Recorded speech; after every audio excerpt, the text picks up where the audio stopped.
Voilà.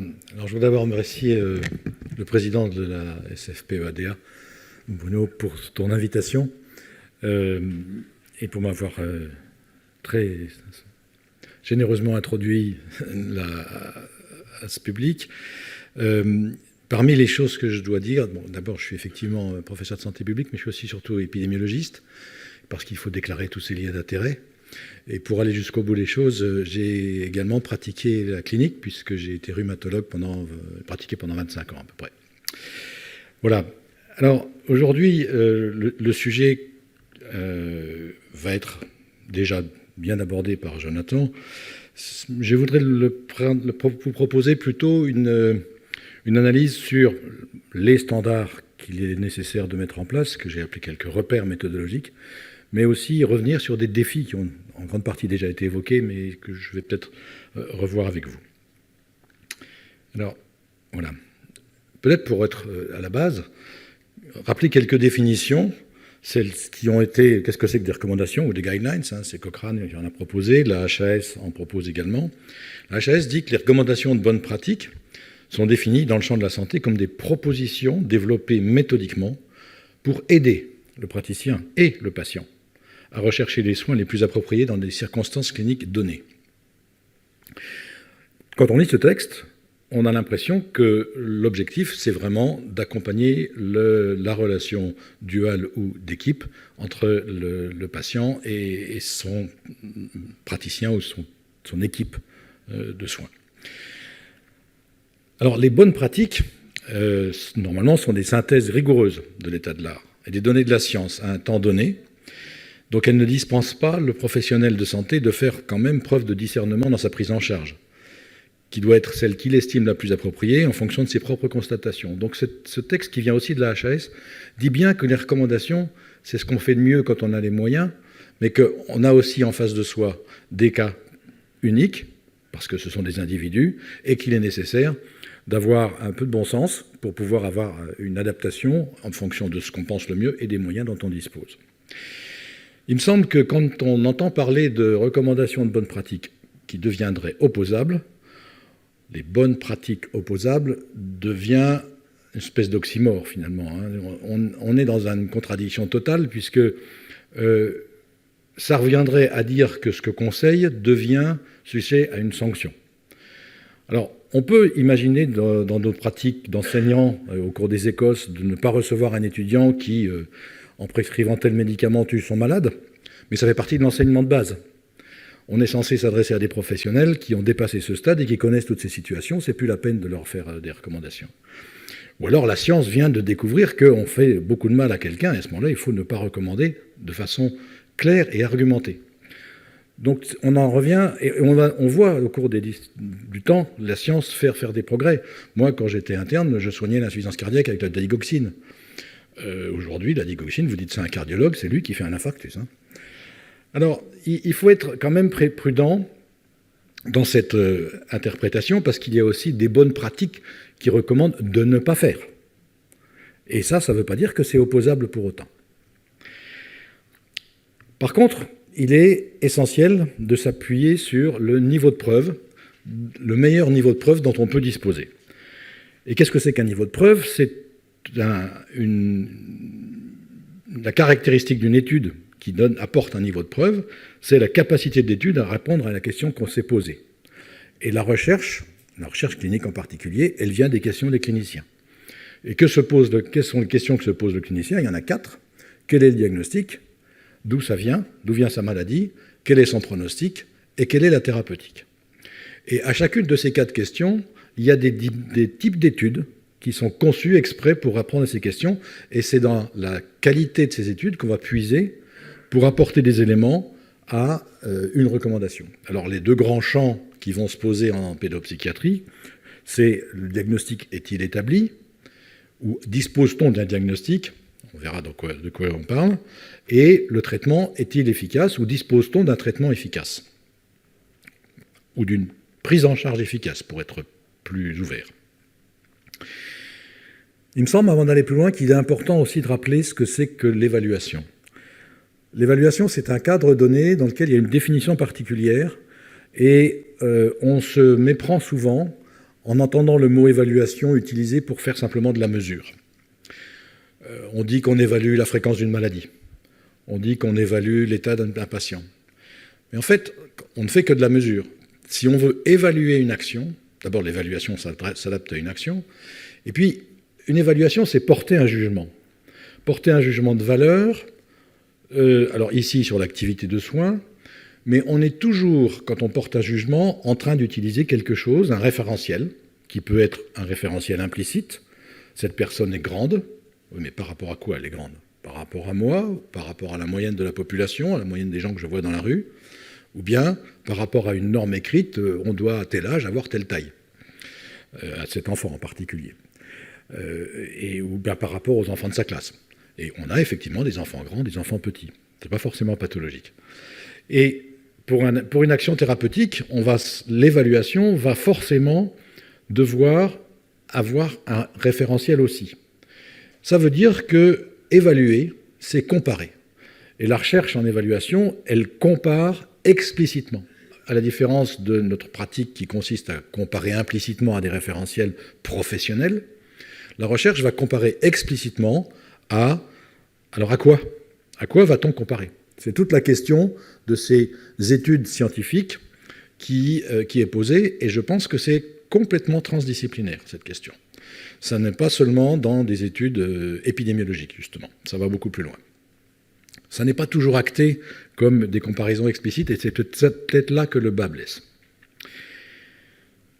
Alors, qu'est-ce qu'on a comme niveau de preuve scientifique? Il y a beaucoup de sociétés savantes qui ont proposé des cadres pour donner des niveaux de preuve scientifique. La HAS on a retenu, ça a évolué, en 2013, elle a retenu ce cadre-là, c'est-à-dire le niveau, le plus haut niveau, le niveau 1, ce sont des essais comparatifs randomisés de forte puissance, des méta-analyses, ou même maintenant des analyses de décision fondées sur des études bien menées, ce qui donne lieu, si on a des études qui permettent de conclure, que ce soit dans un sens ou dans un autre, à une recommandation de niveau A, parce qu'on considère que la preuve scientifique est bien établie. Ensuite, en niveau 2, vous avez des essais comparatifs aussi, mais de faible puissance, ou bien qui ne sont pas randomisés, et puis les fameuses études de cohorte, qui ont suivi pendant longtemps des gens qui ont ou qui n'ont pas telle et telle exposition, et qui finalement concluent sur des observations seulement. Alors, la HAS considère que ceci correspond à une présomption scientifique, parce que ce n'est pas suffisamment fort, et donnera un grade B. Et puis toutes les autres études, y compris jusqu'aux séries de cas ou les observations de cas, seront considérées comme 3 ou 4, et donc de grade C, avec un faible niveau scientifique, de preuve scientifique.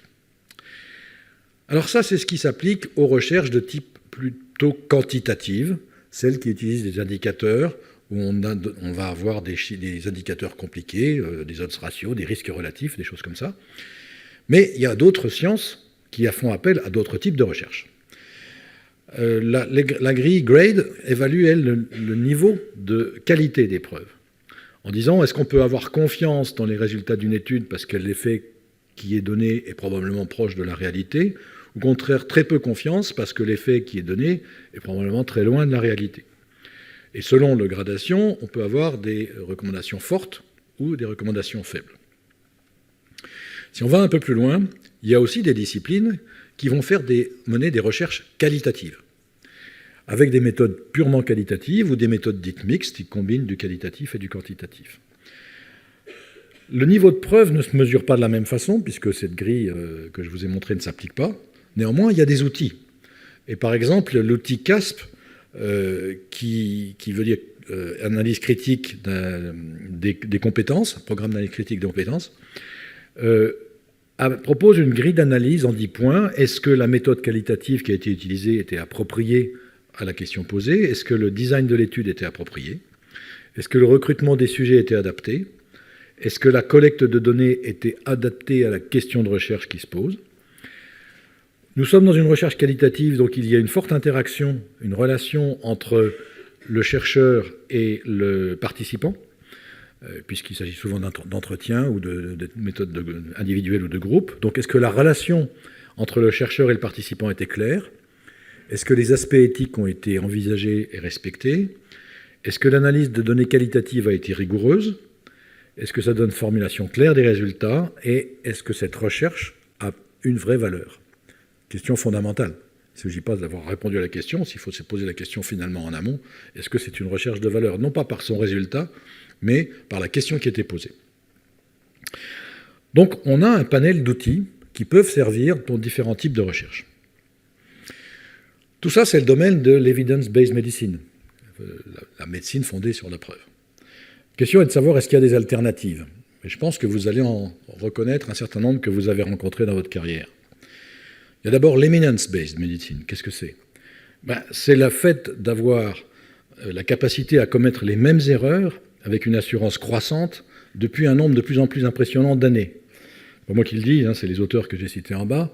Et on les reconnaît, ceux qui sont dans cette situation. En général, ils ont plutôt une barbe blanche et une certaine calvitie. Bon. Il y a aussi l'eloquence-based medicine. Avoir un talent oratoire brillant, un teint bronzé toute l'année qui pourrait compenser l'absence de données à l'appui. On a déjà rencontré ça. Il y a l'elegance-based medicine, là où une splendeur vestimentaire d'un flagorneur en costume de soie se substitue au fond. Je cite toujours les auteurs. Alors il y a aussi, et ça c'est peut-être plus fréquent, la providence-based medicine, où le praticien est bienveillant, mais il ne sait pas faire quoi ensuite, cette première prise en charge. Et il se dit, il vaut peut-être mieux laisser la décision entre les mains du Tout-Puissant. Malheureusement, un certain nombre de praticiens dans cette posture ont tendance à donner la main au Tout-Puissant, et donc aller trop loin. Il y a la nervousness-based medicine, où là, la crainte des poursuites judiciaires, que tu évoquais, est un facteur déterminant qui conduit à des examens et des traitements inutiles. Et le mauvais examen, c'est celui que vous n'avez pas fait, évidemment. Et puis enfin, il parle de la confidence-based medicine, la médecine basée sur sa propre confiance en soi, mais il pense que c'est réservé aux chirurgiens. Je leur laisse la responsabilité. Alors, revenons plus sérieusement au processus de construction de ces recommandations, et nous allons aller ensemble sur les 6 étapes importantes. D'abord, il s'agit de déterminer le thème sur lequel, ou les thèmes sur lesquels vont porter les recommandations. Il faut que ce soit fait par une instance qui ait une légitimité. Nul doute que la société savante en a une. Que les personnes qui élaborent les recommandations aient une certaine indépendance par rapport à l'instance dans la société en question qui vont les commanditer. L'instance doit établir les priorités. Il y a des recommandations qu'il est urgent de faire, d'autres peut-être moins urgents. Les thèmes doivent être de préférence en rapport avec des situations fréquentes, mais où il y a des hétérogénéités de pratique, faute de repères, plutôt que d'aller là où tout le monde est déjà d'accord, où la pratique est déjà bien établie. Et puis, ça a été rappelé, il est important de viser des recommandations qui soient applicables et dont la création soit faisable aussi. Alors en pédopsychiatrie, j'ai relevé un ou deux défis qui me paraissent assez complexes. D'abord, c'est la question du diagnostic. Pour le diagnostic, on dispose depuis 2013 d'une nouvelle classification des maladies, le DSM-5, qui a été révisée 10 ans plus tard, en 2023, avec en particulier l'introduction de ce qui fait beaucoup parler, des fameux troubles neurodéveloppementaux, d'une part, les troubles du spectre de l'autisme, qui sont d'une extraordinaire hétérogénéité également, et puis certaines addictions qui sont arrivées par l'environnement, l'addiction à cette petite machine par exemple, mais il y en a d'autres. Et il se pose un peu un problème, c'est que, à l'instar des tentatives de suicide par exemple, ça n'est pas une maladie, c'est un symptôme ou un syndrome, et derrière lequel il peut y avoir des tas de diagnostics différents. Et les addictions, c'est pareil. Il peut y avoir aussi des addictions en soi, mais il peut y avoir des addictions qui sont le symptôme, je ne sais pas, du TDAH par exemple, ou d'autres choses. Et donc, il y a là un vrai défi de cerner ce dont on veut parler en étant sûr que tout le monde parle de la même chose. Et c'est pas simple de faire des recommandations sur les troubles du spectre de l'autisme, je vous l'accorde. Et puis le deuxième défi, c'est le défi pronostic et surtout thérapeutique.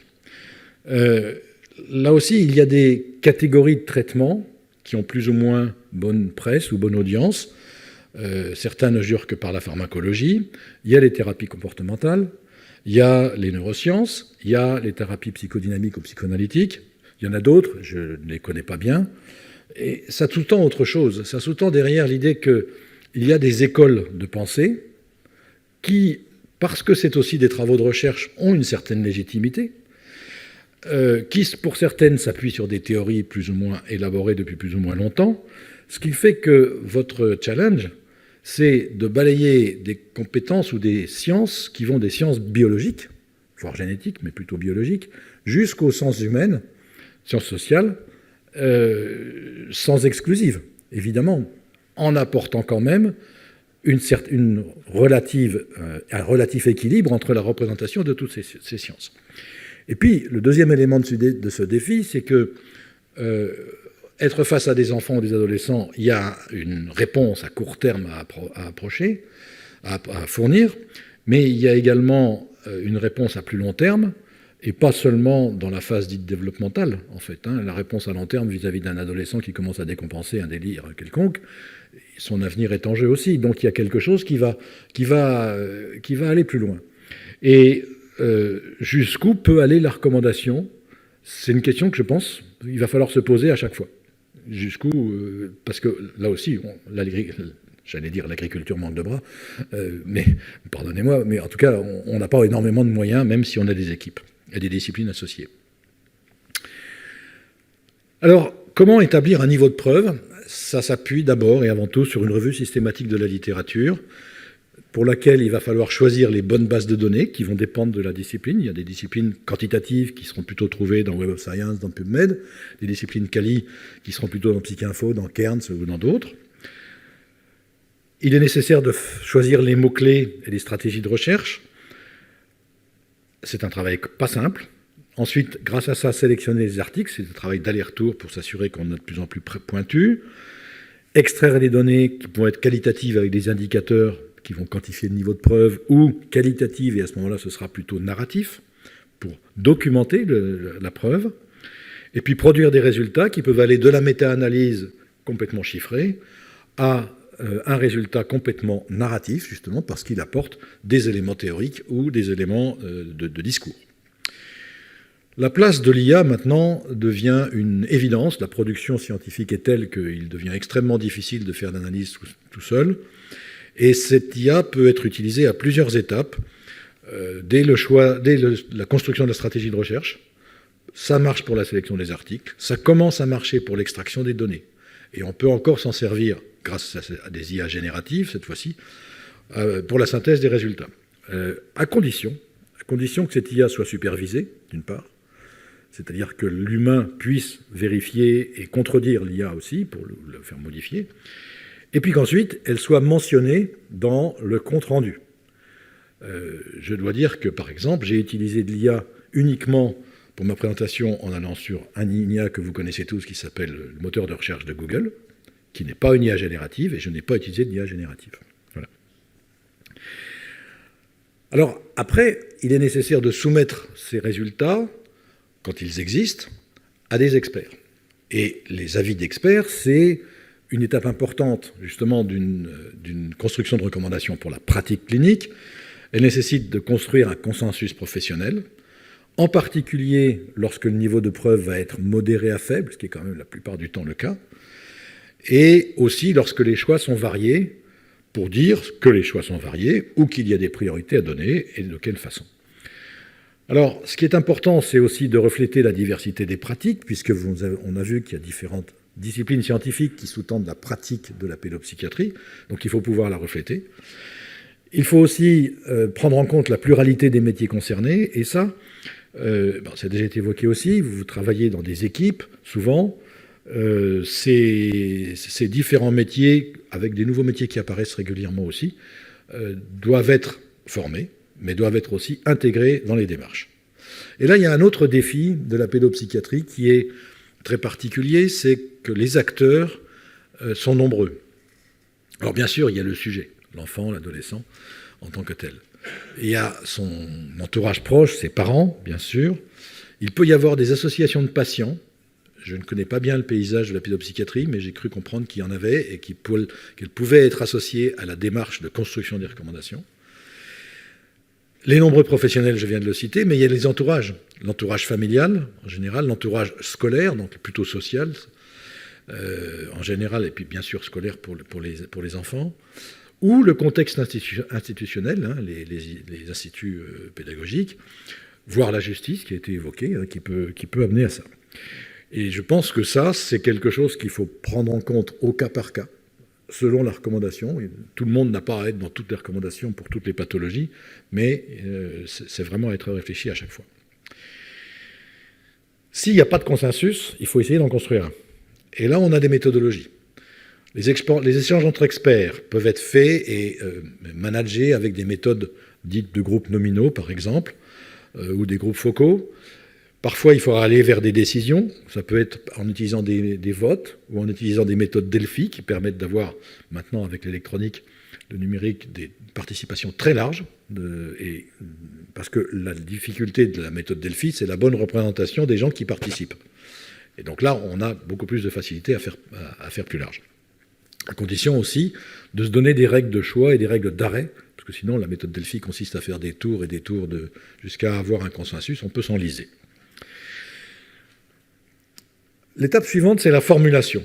La formulation des recommandations, elle doit être très soigneuse, elle doit prendre en compte justement ces niveaux de preuve, ces avis d'experts, la faisabilité dans la pratique française, et pas que universitaire, uniquement, les acteurs du soin, et probablement les familles aussi, parce qu'elles sont forcément impactées par ces recommandations. Alors, je vais vous donner quelques exemples. Elles peuvent être, j'en ai pris un par exemple en pédiatrie, qui est proche, mais distinct, si j'ai bien compris, de vous. La prise en charge du premier épisode de bronchiolite aiguë chez le nourrisson. Si on regarde sur le plan thérapeutique, il est surtout urgent de ne pas traiter, de ne pas mettre de médicaments, de ne pas mettre de bronchodilatateurs. Il n'est pas recommandé de mettre de l'adrénaline, pas recommandé de mettre des corticoïdes, pas recommandé de mettre des anti-inflammatoires. Et les seuls qui peuvent être proposés, ce sont des antibiotiques s'il y a une infection concomitante. Donc la formulation peut être positive ou négative. Un autre exemple auquel j'ai participé, c'est dans le domaine de la rhumatologie, des recommandations pour des modes de vie et la participation au travail pour limiter la progression des maladies rhumatismales établies. Alors, deux exemples. Dans le domaine du tabac, la recommandation, c'est que les personnes souffrant de maladies rhumatismales et fumeuses devraient être encouragées à arrêter, parce qu'on sait que ça favorise la gravité et l'apparition de comorbidités. Mais aussi que le tabac peut diminuer l'efficacité des médicaments de la polyarthrite rhumatoïde. La rédaction ici ne dit pas « il est recommandé de », elle donne des faits, etc. Pour le travail, l'activité professionnelle peut se révéler bénéfique pour la santé de personnes souffrant de maladies rhumatismales et en âge de travailler. Il faut donc l'envisager sérieusement dans les consultations suivies. Tout ça est assorti d'un niveau de preuve et d'un niveau de recommandation. En l'occurrence, ces trois recommandations sont de niveau 2A et la recommandation est de grade, chaque fois, est de grade B. Alors, on a fait une version pour les patients dans laquelle on a fait une explicitation en disant si vous êtes, par exemple, pour le travail, si vous êtes en mesure de continuer à travailler, vous constaterez peut-être que cela a des effets positifs, particulièrement sur votre santé mentale. Et puis le type de travail dépendra, etc. etc. Exemple de formulation, donc ça reste relativement ouvert. Et derrière, alors, avant de le mettre à la disposition de l'ensemble de la communauté, il y a une étape après qui est la validation. La validation, c'est organiser une relecture avec des professionnels qui n'étaient pas parmi les rédacteurs pour avoir un retour sur la perception, la compréhension qu'on peut en avoir. On peut aussi utiliser des outils qui sont ceux de la démarche qualité, la grille Agree. Agree 2 a 23 items, elle aborde les champs, les objectifs, la participation des groupes concernés, la rigueur, la méthode, en fait, elle critique la méthode, et puis son applicabilité et son indépendance. Donc ça, on peut aussi donner des éléments de valorisation de cette indépendance. Et puis la dernière étape, ça va être la diffusion.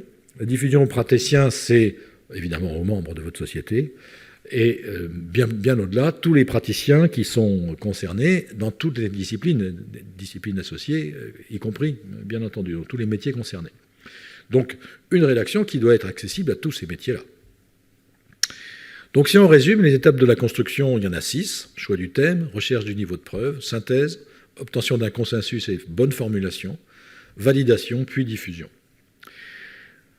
Alors en conclusion, je voudrais juste rappeler que les recommandations de bonne pratique clinique sont donc des propositions développées méthodiquement pour aider le praticien et le patient à rechercher des soins appropriés dans des circonstances données, que ça ne doit être ni un outil de sanction, ni un outil d'exclusion. soit des personnes, soit des pathologies, évidemment, soit des enfants, encore plus. Ça doit être révisable suivant les progrès de la science, nous sommes d'accord. Il faut donc surveiller les progrès de la science, ça demande une vigilance. Et puis adapté aux 3 défis que nous avons tous les deux évoqués déjà, hein, la question des diagnostics, la question des traitements et la cible qui sont les acteurs de ces soins. Voilà, je vous remercie.